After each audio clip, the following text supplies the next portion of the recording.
oh my God, watch out for this girl. In what regard? Like, watch out with her how? That she is entertaining men for money. Last night's episode had all of the drama. Ashley, Jared, you can attest to this, yes? Yes. Hello, yes we can.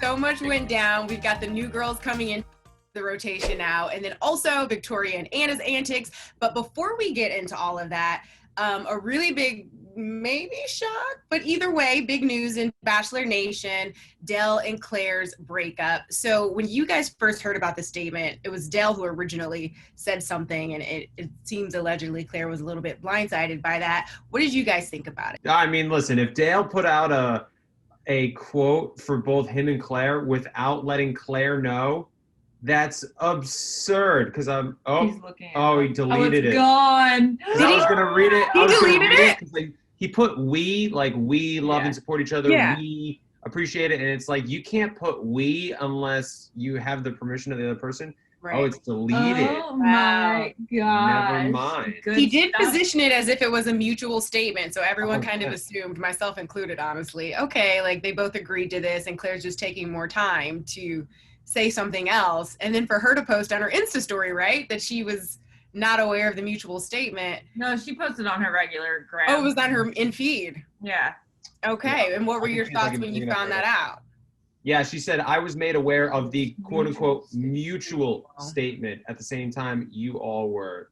So I really needed time to digest this. Yeah, that's no problem. Yeah, I mean, I think he was trying, like, I just think that maybe she was holding on to hope for the relationship, and he was like, no, I'm done, and I'm going to show how done I am. I'm going to make it public so that, like, she can't try to, like, get this back. Get it back.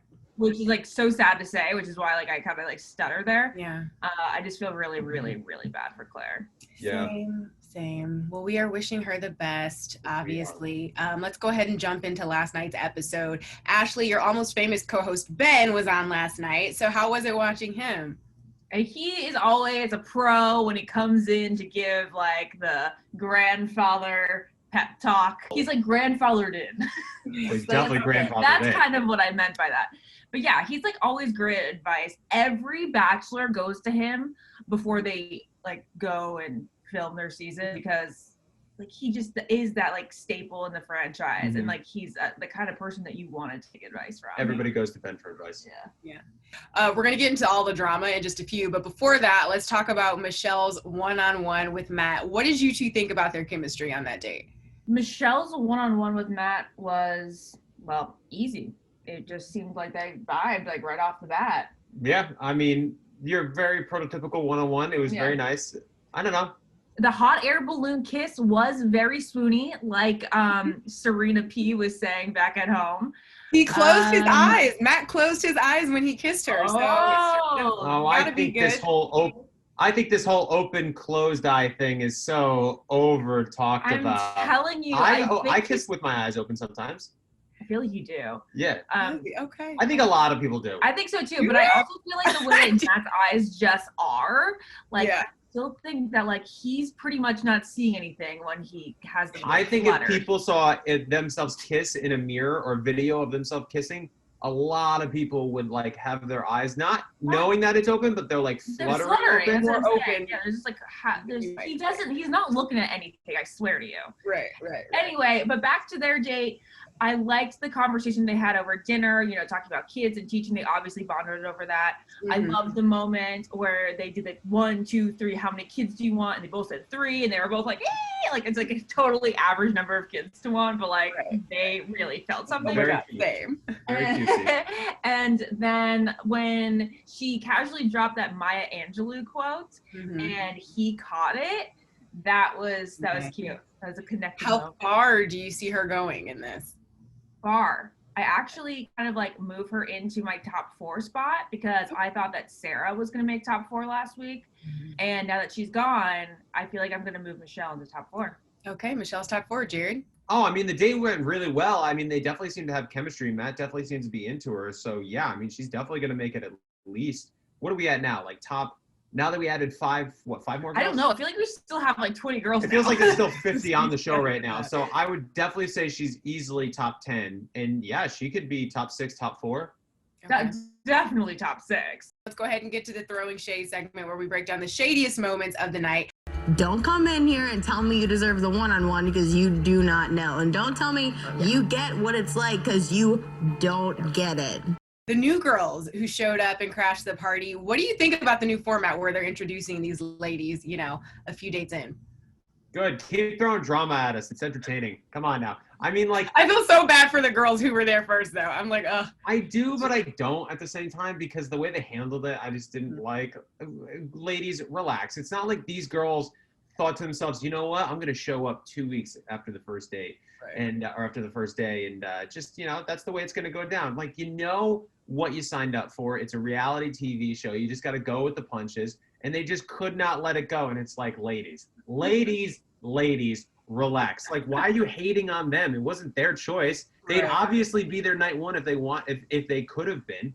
That was my big argument for the ladies. That's fair. Yeah, it's almost like maybe these girls didn't get as much of a shot because they came halfway through. So yeah, if anything, you're at a disadvantage.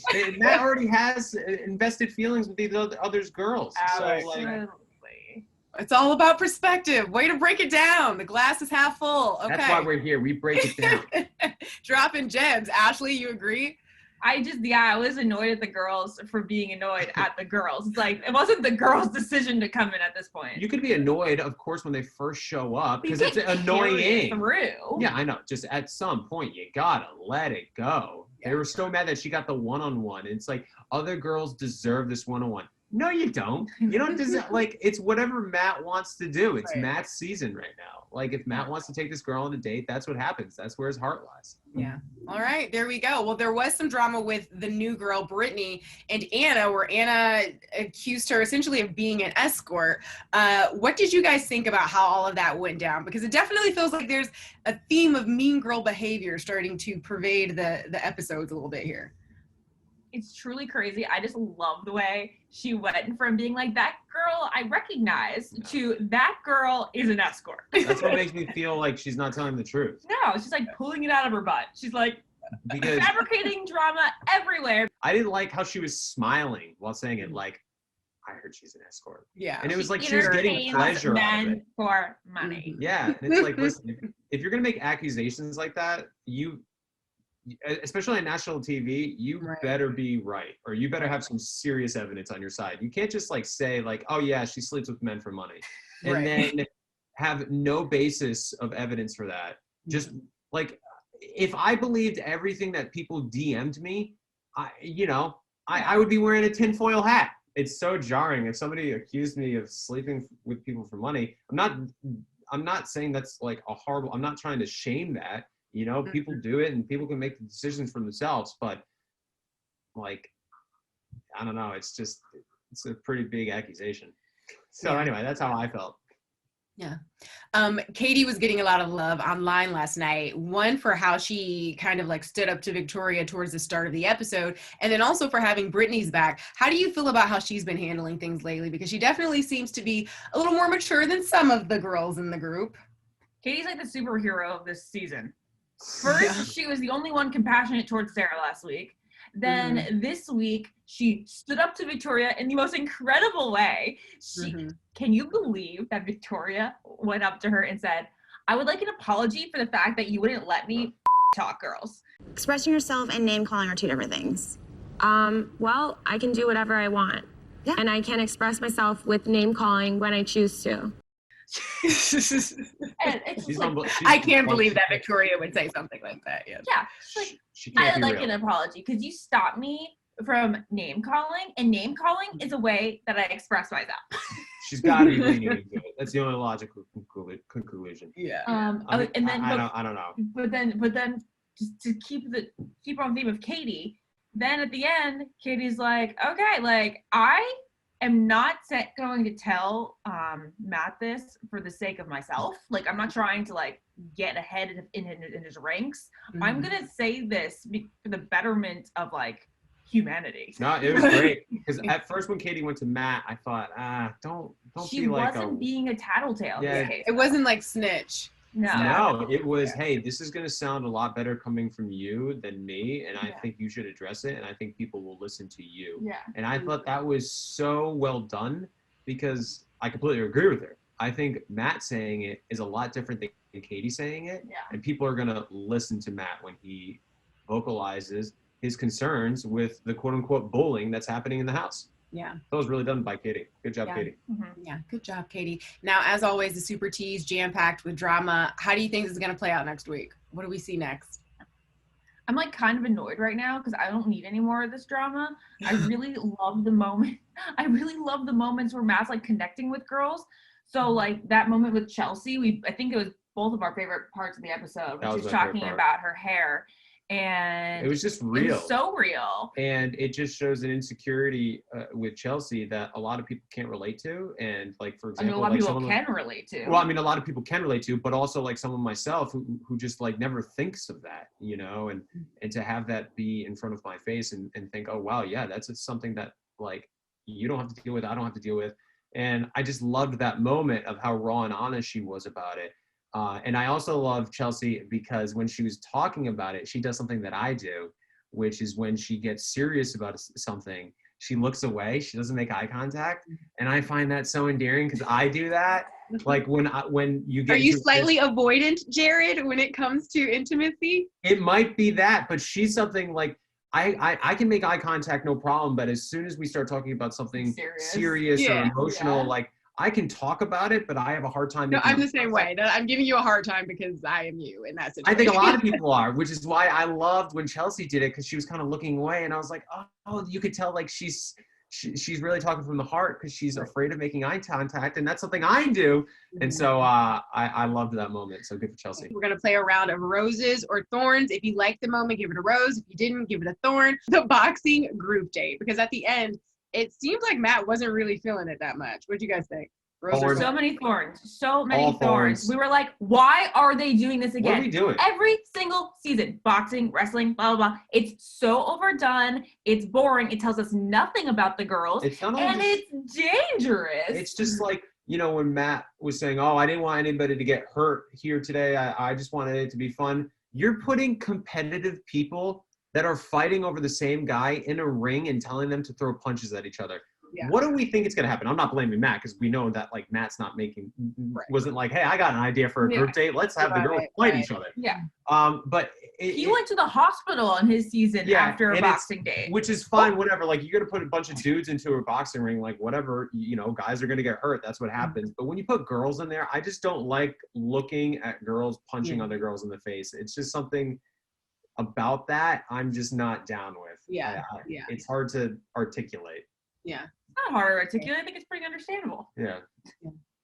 In this case, if you're a professional, whatever. Of course, if you're trained, but when you're throwing girls who just have never been into a fight before and they're punching each other and they're getting hurt, it's just like, I don't know, when watching it, it just, I did not like it at all.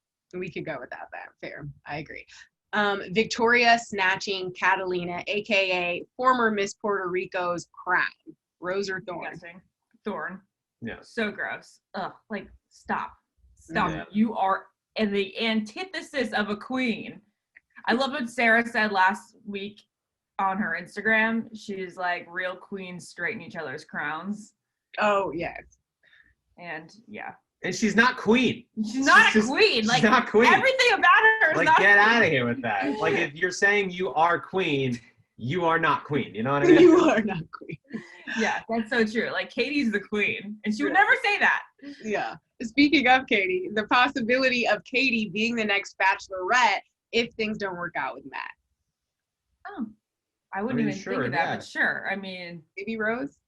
Yeah, I mean, sure. Oh, yeah, like, Rose, a little sure, early, but like we like her. She stands up for we herself. like Katie. Yeah. Okay. And on another note, Kelly Flanagan, who obviously just broke up with Peter, or they broke up, I'll say, saying that she'd be open to being the next Bachelorette. What do you think about that, her taking the crown, Rose or thorn? I mean, I think that when she was asked that question, she was asked would you be open to being the Bachelorette? And in which case, the normal person, normal single girl, Yeah, of as course. part of the franchise says, yeah. I don't know Kelly enough. But I just don't think that she'd be in the running. I think that Paradise would be her next step.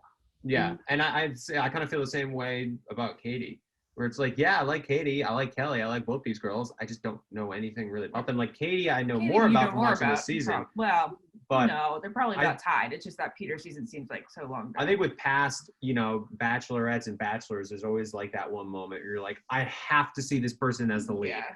And that just hasn't happened with either girl yet. Got it. All right. Well, Ashley, Jared, thank you so much. This wraps up another episode of Bachelor Tea Party. Make sure you guys go follow our Facebook fan page in the meantime, and we'll see you next week. Bye. Thank you.